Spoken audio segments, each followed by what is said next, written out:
우리가 지금 동성애하고 트랜스젠더를 그냥 나무 일이라고 생각해서 그렇지 정말 자기 집안에 그런 일이 터졌다고 생각하면 이건 정말 엄청난 충격입니다.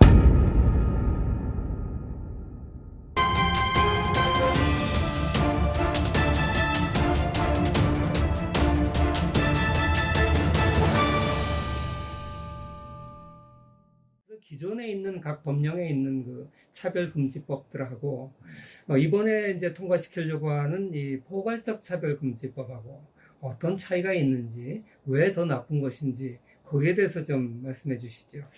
예, 포괄적 차별금지법은 여러 개의 차별금지 사유를 나열한 다음에 같은 법 조항에 의해서 동일한 수준의 차별금지를 합니다. 그런데 이 차별금지 사유도 저는 두 종류가 있다고 생각해요. 하나는 뭐냐, 선천적이거나 불가항력적인 거. 예를 들어서 남녀, 장애, 피부색 이런 것들은 불가항력적인 것이기 때문에 이거는 당연히 우리가 차별하면 안 됩니다. 반면에 뭐 동성애라든지 흡연이라든지 중독 이런 것들은 윤리적인 문제가 있기 때문에 조금 전에 말했던 그런 가치 중립적인 그 남녀, 장애, 뭐 피부색하고 윤리적인 문제를 동등한 수준으로 같은 법조항에 넣어서 동등하게 차별금지한다는 것 자체가 잘못됐다고 생각합니다. 예. 근데 사실 우리나라에서는 현재도 동성애가 비정상이고 윤리적인 문제가 있다고 생각하는 사람들이 많습니다. 근데도 불구하고 같은 법조항에 의해서 동일한 수준을 하고 동성애를 완전히 정상으로 인정하게끔 만드니까 이거는 민주주의 원칙을 어긋났다. 상당수의 국민이 동성애 윤리적으로 문제가 있다고 생각하는데 이거를 정상이라고 인식하게 만드는, 강요하는 법이기 때문에 이건 잘못됐다고 생각합니다. 법이라는 것은 국민의 윤리의식에 맞춰서 해야 되지 오히려 법이 강요를 한다는 것은 잘못됐다고 저는 생각하고요. 우리나라에는 개별적 차별금지법이 많이 있습니다. 제가 개별적 차별금지법이라는 것은 차별금지 사유 하나하나에 대한 법이에요. 그러니까 어떤 법안에 차별금지 조항이 이렇게 들어있는 겁니다. 자, 그런 것들은 아무 문제가 없어요. 뭐 남녀, 장애, 연령, 피부 이런 것들에 대해서는 개별적 차별금지법은 얼마든지 만들어도 좋습니다. 그래서 우리가 차별금지법 자체를 반대한다 이렇게 말하면 안 되고요. 우리는 포괄적 차별금지법을 반대하고 개별적 차별금지법은 찬성합니다. 윤리적인 문제가 있는 것들, 성적 지향, 성별 정체성을 이제 차별금지 사유로 넣어가지고 정상적인 것과 같게 동일하게 만들려고 하는 거예요. 그리고 이 성별 정체성이라는 단어가 뭐냐면은 성별을 자기가 인식하는 성별이에요. 그러니까 제가 생물학적으로 남자지만 내가 여자라고 인식하면 여자라고 인정을 해줘야 되고 또 남자라고 인정하면 남자라고 인정해줘야 돼요. 이런 것들을 이제 차별금지에 넣어서 이것도 굉장히 많은 문제를 유발합니다. 사실 요새 흡연자 차별 엄청 당하는 것 같아요. 맞습니다. 뭐 네. 실내에서도 뭐 담배 못 피게 하죠. 근데 이건 누구나 다 정당한 차별이라고 생각하는 것 같은데 정말 이제 듣고 보니까 그 얘기가 맞는 것 같습니다. 미국이나 영국 같은 나라에서 이미 이제 차별금지법이 못 모르고 이제 통과됐다 그랬지 않습니까? 네. 그래서 많은 이제 문제점에 직면했다 그랬는데 그걸 조금 더 어떤 문제점들이 있었는지 어떤 폐해들이 있었는지 여기에도 좀 더 좀 보충적으로 설명해 주시죠. 차별금지법의 가장 큰 폐해는 뭐냐? 우리 청소년들이 동성애자 트랜스젠더가 된다는 거예요. 그래서 유치원부터 아주 집중적으로 바뀝니다. 우리가 생각할 때는 설마 그럴까 하는데 정말 이 그림책을 갖다 놓고 동성애와 동성결혼이 정상이라고 아주 집중적으로 가르치고요. 또 동성애와 트랜스젠더가 정상이라는 것을 의무적으로 가르치게 합니다. 그러니까 예를 들어 기독교 학교도 반드시 가르치도록 이렇게 만들어요. 자, 이렇게 집중적으로 가르치게 되면 어떻게 되느냐? 이 백지 같은 어린아이 마음속에 그걸 자꾸 가르치게 되니까 당연히 증가합니다. 예를 들어서 영국의 경우에는 10년 동안에 25배가 증가했어요. 그러니까 옛날에는 한 100명 정도가 성정체성 혼란을 겪으면서 이제 반대의 성을 바뀌려고 했는데 지금 한 2,500명, 25배가. 그래서 굉장히 많은 어린애들이, 청소년들이 지금 이제 성전환 수술까지 하려고 그렇게 하고 있습니다. 악한 것을 교육이라는 이름으로 차별금지법에 의해서 지금 진행되고 있는 것이 있고요. 또 하나는 뭐냐 하면은 남녀 구별이 없어집니다. 그러니까 남자 여자가 같이 화장실도 쓰고 탈의실도 써요. 그러다 보면 어떻게 되느냐? 성범죄가 증가합니다. 그래서 결국 여자 어린아이, 여성들이 이제 성범죄를 당하게 되고요. 교도소지요. 여성 교도소에 생물학적으로 남자지만 여자라고 주장하는 사람을 이렇게 여성 교도소에 넣어서 역시 거기서 성폭행이 일어나는 경우도 있고요. 남자지만 난 여자다 이래가지고 여자 경기에 출전하는 거예요. 그러면 뭐 남자하고 여자는 뼈하고 근육이 다릅니다. 이미 남자는 근육하고 뼈가 발달했기 때문에 육상이나 뭐 모든 경기에 탁월하게 잘할 수밖에 없어요. 저는 차별금지법이 만들어지고 나면 가장 큰 피해자가 누구냐? 학부모하고 여성입니다. 그러니까 우리가 이 차별금지법을 막기 위해서는 여성과 학부모들이 들고 일어나야 돼요. 정말 자기의 자녀를 지키기 위하여. 그 다음에 이 남녀 구분을 없애는 이거는 절대 안 된다. 서구가 지금 몰라서 당했지만 우리는 보고 있잖아요. 지금 이 차별금지법이 통과되면 이래는 문제가 됐다는 걸 잘 보고 있는데 그거를 따라간다는 건 진짜 어리석다고 생각합니다. 그래서 이번 기회에 학부모들과 여성이 좀 강력하게 반대해 주길 바랍니다. 예. 얼마 전에 보니까 청월함 등 그 81개 기독교 단체가 지지 성명을 발표했더라고요. 근데 이분들 주장을 도대체 왜 그런가 이렇게 보니까 뭐 몇 가지 독소 조항만 빼면 되지 않겠느냐. 거기에 대해서 좀 얘기를 해주시죠. 정말 그렇습니까? 예, 일단 제가 이제 아까 말씀드린 것처럼 우리가 반대하는 게 포괄적 차별금지법입니다. 그러니까 예를 들어 이번에 발의된 정의단도 23가지가 있어요. 23가지를 딱 나열한 다음에 마지막에 등, 혹은 어떨 때는 그 밖의 사유 이렇게 들어갑니다. 자, 등하고 그 밖의 사유가 있게 되면 우리가 성적 지향이나 성별 정체성, 독소 조항이 없더라도 등하고 그 밖의 사유에 그게 포함되었다고 해석할 수 있어요. 예를 들어서 이제 법이 딱 만들어지고 나면 이제 사법부에서 판결할 때 그렇게 해석하는 경우가 서구에 제법 있습니다. 그 다음에 또 하나는 이제 국가인권위원회 법안에 성적 지향이 이미 들어와 있습니다. 우리나라의 경우에는. 그리고 지금 우리가 차별받았다고 하는 피해자가 어디에 진정하는 국가인권에 진정을 해요. 내가 차별받았습니다 하면은 그 차별받았는지 아닌지를 판단하는 데가 국가인권위입니다. 근데 국가인권위는 지금 동성애 옹호기관입니다. 그동안에 했던 그 권고나 모든 내용을 보면 엄청나게 동성애를 지지하는 다르게 말하면 성적 지향이 이미 포함되었다고 간주하는 기관이 국가인권위입니다. 그러니까 우리나라에서는 성적 지향을 빼도 아무 의미가 없어요. 왜? 그걸 결정하는 데가 국가인권위고 국가인권위 법에는 이미 성적 지향이 들어있습니다. 그러니까 등이나 그 밖의 사이에 들어있다고 간주를 합니다. 이 국가인권위는 성별을 젠더라고 해석합니다. 그 다음에 젠더 안에 성적 지향과 성별 정체성이 들어있다고 간주해요. 그러니까 독소조항을 뺀다고 해서 전혀 의미가 없고요.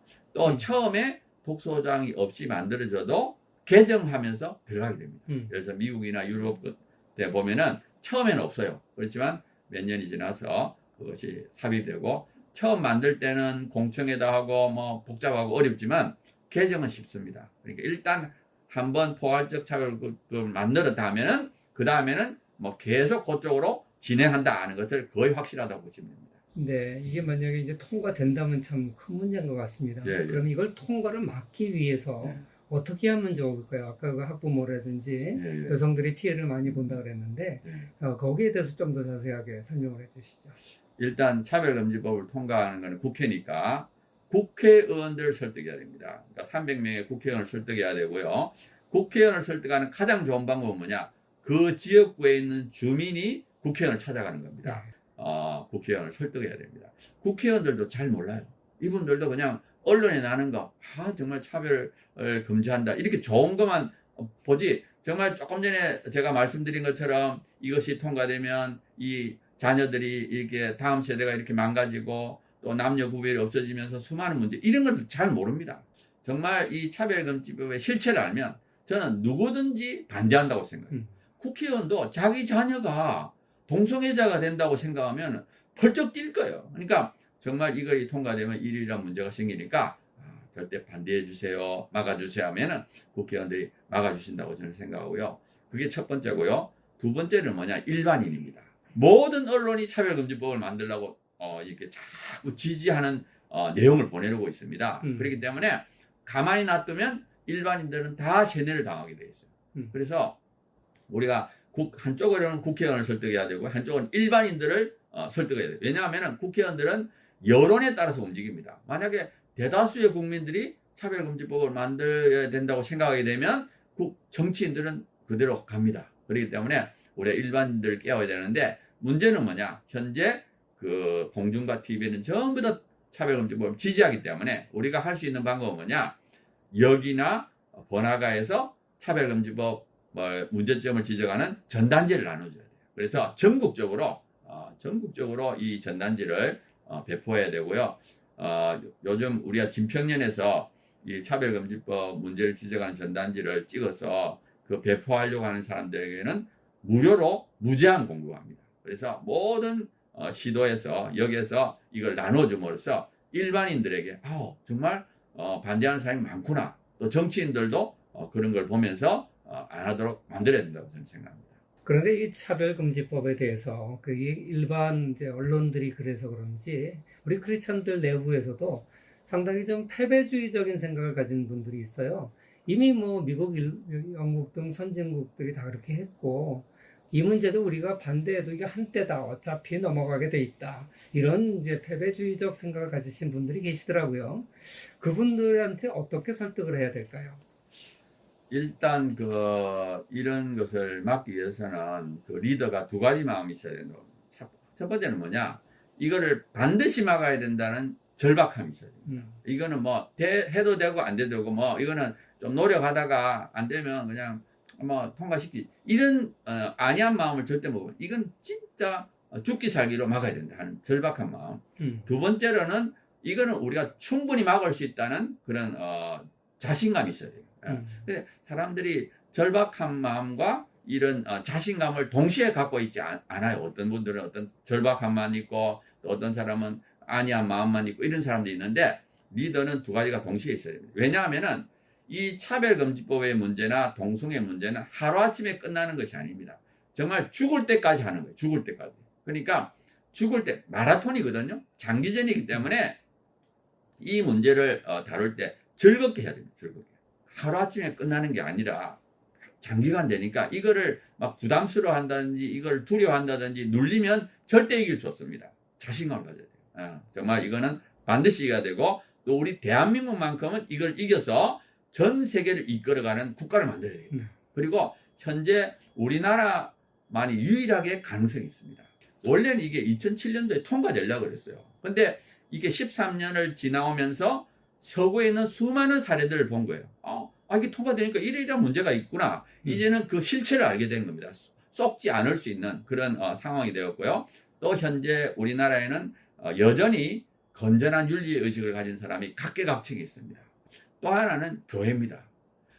지금 미국에서도 보면은 동성결혼 합법화되기 전에 수많은 종교 지도자들이 연대해서 동성결혼 합법화 시켜주시라고 제출을 했다고 그러더라고요. 그러니까 다행히 그런데 우리나라는 대다수의 교회들은 극소수의 이제 교회는 이제 차별금지법을 지지하지만 정말 그건 극소수고 대다수는 다 일치단결해서 차별금지법을 반대하고 있습니다. 정말 한국 교회가 이렇게 단합된 목소리를 낸 적은 한 번도 없었다. 그러면서 대다수의 사람들이 참 이렇게 기뻐했는데 우리나라는 반드시 막아야 된다고 저는 생각합니다.